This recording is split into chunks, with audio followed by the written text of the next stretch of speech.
Dok, ada dari Moms Vivi Yulia Rahman yang paling awal bertanya, bagaimana jika berada dalam situasi emosi tinggi, ini tidak bisa meluapkan dan juga tidak bisa mengatakan atau tidak bisa mengeluarkannya ini karena memiliki watak pragmatis katanya, yang cenderung memendam amarah. Apakah hal tersebut bisa menjadi gangguan dan jadi overthinking, dokter?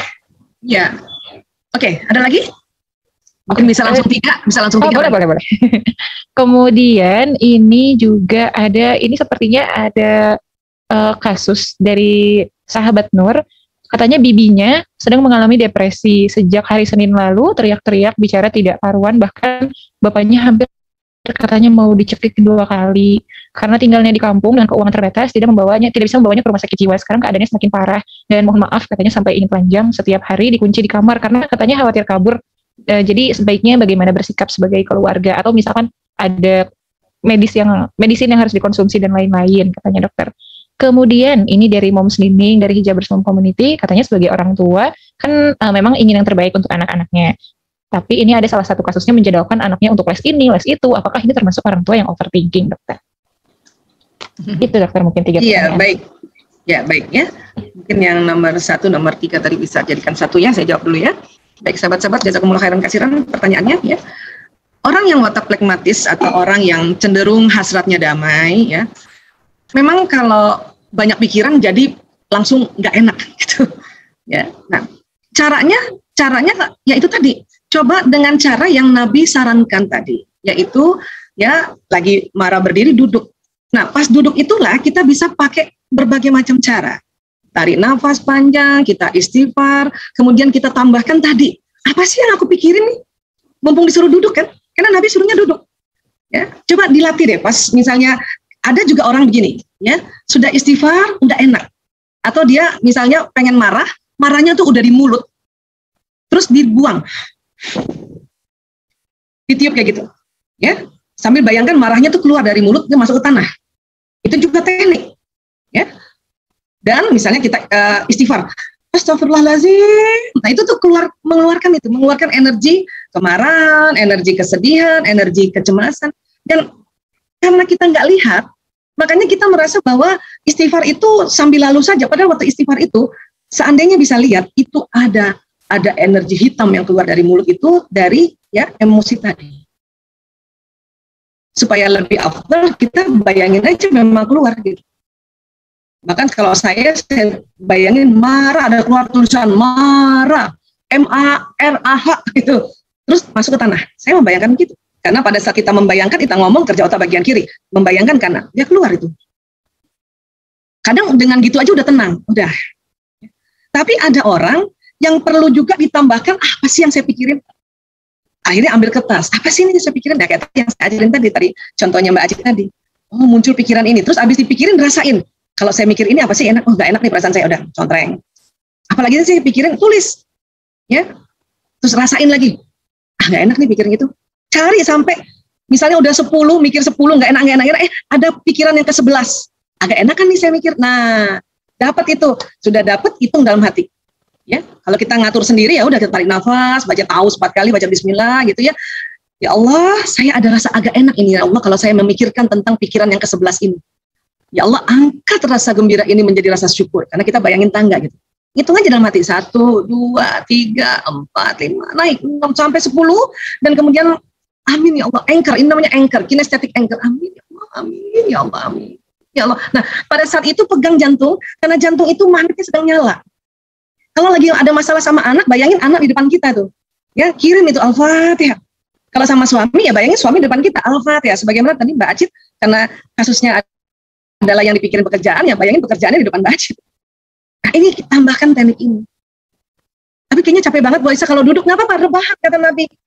Boleh rebahan sambil rebahan, mikirin. Ya, biasanya sih orang pragmatis nggak usah sampai kayak gini, langsung istighfar, ingat Allah, istirja, udah tenang. Ya, tapi kalau yang wataknya pragmatis, melankolis, pengamat dan pemikir, nah itu perlu tambah teknik ini. Ini teknik muhasabah namanya. Oke, iya, kurang lebih seperti itu ya. Kalau tadi anak disuruh les ini, itu biasanya karena orang tuanya terlalu banyak target, ya. Terlalu banyak target, terlalu mikirin kehidupan nanti jadi apa, itu juga termasuk overthinking, ya. Yang bahaya adalah takutnya menjadi yang namanya hyper parenting. pola asuh yang berlebihan. Anak-anak butuh waktu untuk istirahat, anak-anak butuh waktu untuk apa yang dia suka, ya kan? Ya, nanti ada masanya kok yang dia minta kok. Saya punya 5 anak, nanti pada saat SMA pada minta, Bu, aku mau kursus ini dong, Bu, aku mau ini dong, Bu. Karena dia juga sudah menemukan bakatnya apa, passionnya apa, dia belum menemukan, baru dia minta. Nah, kalau dia yang minta, maka dia bertanggung jawab. Ya, itu jarang malas-malasan tuh kalau dia sudah yang minta. Oke? Nah, baik. Kemudian buat ini agak berat nih ya, karena ini di daerah ya. Ini sudah depresi namanya ini, sudah depresi, makanya dia tadi sudah sudah mulai ada mencelakakan orang lain ya. Dan bisa jadi ini juga sudah masuk ke arah ke skizofrenia. Memang harus minum obat antipsikotik. Kalau nggak bisa dibawa ke dokter, salah satu keluarga pergi ke puskesmas. Karena di puskesmas ada obat antipsikotik yang standar. Itu gimana caranya nanti kalau sudah dapat diminumkan. Atau nanti puskesmas ajarkan untuk misalkan dilarutkan di air kah, atau dilarutkan di minuman, bikin teh yang manis gitu. Ya. Kalau masih bisa dia mau minum obat, ada keluarga yang bujuk ya, tentu waktu dibujuk kita doakan dulu, kita bayangkan, kirimkan Al-Fatihah supaya dia tenang, mau minum obat. Insya Allah nanti setelah minum obat 1 kali, nanti biasanya tidur biasanya. Antipsikotik ini membawa tidur. Nah pada saat tidur itulah ya, dengan izin Allah, zat kimia yang diminum dia memperbaiki hormon-hormon di otak supaya tidak terlalu depresi atau tidak terlalu ngamuk-ngamuk kayak orang yang tadi dikatakan ya. Pergi aja ke puskesmas, salah satu keluarga. Ceritakan saja gejalanya begini. Insya Allah di puskesmas ada antipsikotik yang sangat-sangat standar seperti golongan CPZ ya, atau golongan haloperidol, itu nanti dikasih. Ya, mudah-mudahan ini bisa membantu untuk mendapatkan pertolongan pada bibi yang sedang depresi. Oke, kurang lebih seperti itu. Mudah-mudahan sudah bisa terjawab ya. Ya. Oke, terima kasih banyak Dr. Raisa. Nah, selanjutnya ini saya akan bahas pertanyaan yang memang agak banyak ditanyakan, dokter. Jadi banyak pertanyaan yang mirip-mirip, perbedaan antara psikomatis dengan panic attack, dan apakah memang penyebabnya psikomatis salah satunya juga dari overthinking, dokter. Jadi banyak yang bertanya mirip-mirip. Baik. Psikosomatis itu, psiko itu asal kata dari psike itu pikiran, soma itu badan. Jadi badannya terasa nggak enak, sakit karena pikiran. Makanya namanya psikosomatis. Orang yang overthinking akan bisa menjadi psikosomatis. Awalnya cuma mikir aja, lama-lama badannya sakit, lama-lama kayak agak meriang, lama-lama jantungnya kayak berdetak keras, lama-lama kayak sesak napas ya. Jadi suka kepikiran, jangan-jangan COVID, mikirnya langsung ke situ lagi. Ya, jadi orang yang overthinking bisa menimbulkan psikosomatis. Psikosomatis ini adalah sakit yang karena pikiran, dan kalau nanti diperiksa, semua hasil pemeriksaan dalam batas normal. Gitu. Ya, diperiksa lab nggak ada masalah. Di ronsen nggak apa-apa paru-parunya, nggak ada corakan pneumonia, nggak ada asma, tapi kok sesek ya? Nah itu psikosomatis. Ya, dan ingat psikosomatis itu pencetusnya adalah pikiran. Ya, nah makanya pada saat kita psikosomatis ya, kita langsung aja tuh pakai cara-cara ya, kita ingat Allah, banyak istighfar, relax dulu, atau pakai teknik yang kita sebut merasai pikiran. Ini juga kalau buat saya suka banget teknik ini. Karena ini salah satu teknik muhasabah. Ya. Iya. Nah, kali gitu. Jadi kalau misalkan psikosomatis itu sebenarnya tidak perlu obat, atau ada keadaan tertentu di mana perlu obat, dokter? Dia nggak perlu obat sebetulnya. Karena kan tidak ada virus, nggak ada bakteri yang masuk. Ngerasa demam tapi nggak demam.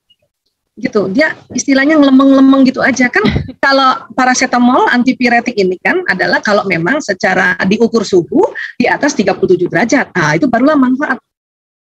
Ya. Obatnya psikosomatis itu istirahat sebetulnya. Cuman kalau orang lagi banyak pikiran kan nggak bisa istirahat kan tadi. Makanya pakailah teknik-teknik tadi. Banyak istighfar, duduk, hening merenung, ya, sambil catat-catat tadi. Pilih tadi. Setiap pikiran muncul, rasain di dada dulu. Tulis. Ya, nah ini nggak enak nih. Pikiran apa lagi ya kepikirannya? Itu karena pikiran ini suka ngomong kan? Ya, suka ngomong. Ya, tulis lagi, rasain lagi. Aduh, kalau saya lagi mikir gini kok makin nggak enak ya gitu. Nggak enak. Cari, dapat satu, itu dikuatkan. Nanti setelah itu lebih tenang rasanya nanti, insya Allah. Ya, nah itulah psikosomatis. Ya, biasanya pada saat kita menggunakan teknik-teknik merilis pikiran ini atau merilis emosi, ini cepat haus, makanya siapkan air minum, ya, minum dulu. Ada juga teknik-teknik teman-teman mungkin yang sudah pernah belajar EFT, yaitu ketok-ketok aja di sininya, di pertemuan, di alis dalamnya sini, kemudian di ujung sini. Ya Allah, ya dengan izinmu ya Allah, saya rilis semua pikiran saya ya Allah, saya terima ya Allah gitu. Sini juga, di sini titik, kemudian di sini dipukul-pukul di sini gitu. Ya Allah, sambil ngomong ya, karena memang bicara itu adalah terapi. Ya, kemudian di sini, ya, kemudian di sini. Maaf, kemudian maaf di sini nih, maaf kalau kita pakai ya baju dalam perempuan itu di daerah situ. Kemudian di tangan kiri di sini diketok-ketok, kelihatan nggak? Nah, angkat sediku ya Allah, gitu ya. Terus ini lagi jari yang ini, ibu telunjuk, ketok-ketok ya Allah, saya terima kondisi ini ya Allah, angkat sediku ya Allah. Kemudian jari tengah lagi itu ketok-ketok ya Allah, saya terima ini ya Allah, angkat sedihku ya Allah. Nah, jari manis tidak dipegang, tidak diketok, langsung ke kelingking. Ya. Jadi manis tidak diketok karena sudah manis. Jadi nggak usah dipukul ya. kelingking gitu ya. Nah, terus habis itu sebelah sini. Ya Allah, saya terima ya Allah, saya terima kondisi ini ya Allah, angkat sedihku ya Allah, angkat takutku ya Allah, astagfirullahaladzim. Ya. Kemudian tutup dengan ya, pegang sini. Amin ya Allah, amin ya Allah. Itu juga cara. Yang senang gerakan. Apa sih yang dipencet-pencet Bu Isa itu? Di sini dipencet ada titik-titik meridian dan juga ada titik-titik saraf. Jadi ada yang, jadi macam-macam bisa milih. Yang seneng nulis, tulis, cari mana yang bikin enak pikirannya, terus gedekan. Yang seneng gerak ya udah langsung gini, langsung mulai dari sini, ujung sini nih. Boleh kanan kiri ya, sini, terus di ujungnya mata sini, di ujungnya alis, ya, sini juga, ya. Nah sini, nah bisa ada dua, di sini boleh, bisa dua-duanya juga boleh. Habis itu ke leher sini, ya. Habis itu maaf ya di bawahnya pakaian dalam kita ini perempuan ketok-ketok di sini. Baru di tangan yang tadi kiri. Oke, baru amin ya Allah. Itu juga teknik buat orang yang seneng gerak-gerak. Ya, jadi boleh milih aja. Sudah dikasih sore ini pilihan-pilihan, insya Allah. Ya, sehingga nanti psikosomatisnya nggak usah pakai obat kimia. Paling minum ini aja, nas gitu. Panas lebih kental. Alhamdulillah. Terus pakai kayu manis dikit. Oh, enak banget ya Allah. Oke, baik. Ya gitu. Baik, terima kasih banyak dokter. Ini mungkin